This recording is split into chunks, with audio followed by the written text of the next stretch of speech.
This week we read Parshat Shelach, and in it we read about the story of the 12 spies, the 12 scouts that Moses sends into the promised land, into Israel. The Jewish people are about to go in.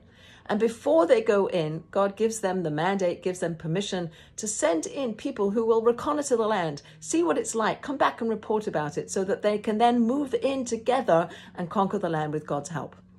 So the spies go in, they're tribal leaders, they're men of courage and men of strength and men of upright stature, and they go in and they look around the land and they come back and they say, it is a beautiful land. It's a land that is flowing with milk and honey. It's a land that has lush produce. It's a land with fortified cities. It's a land that has giants in it. And we are grasshoppers in their eyes. They see us as grasshoppers.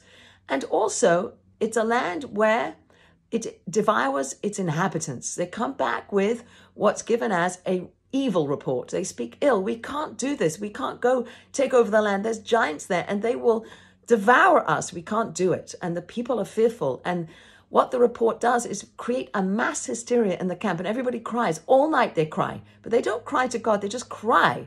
They've lost their hope. They've lost their dream. They've lost faith in God.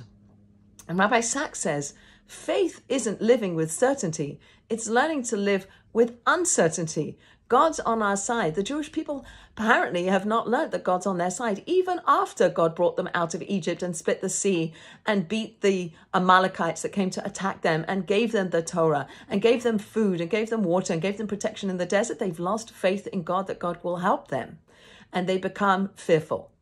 Rabbi Sachs speaks about a fixed mindset versus a growth mindset, and that what the people and what the scouts, the 10 scouts that came back with this evil report exhibited was a fixed one that was based in fear, one that didn't want to change, that one that wasn't willing to grow and go out of their comfort zone.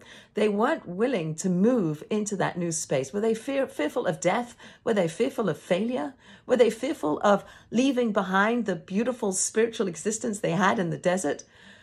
We don't know, but they were faulted for crying and for not having hope and not having faith and not continuing into the land as God had promised them.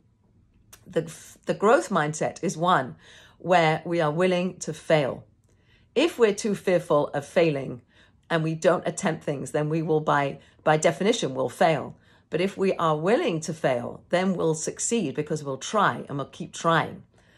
So the Jewish people at this point were exhibiting a fixed mindset as opposed to a growth one. And may we, when we have circumstances that we're not sure what's going to be and we don't know how it's going to go, that we have the courage to attempt and to fail in the hopes that we will actually succeed.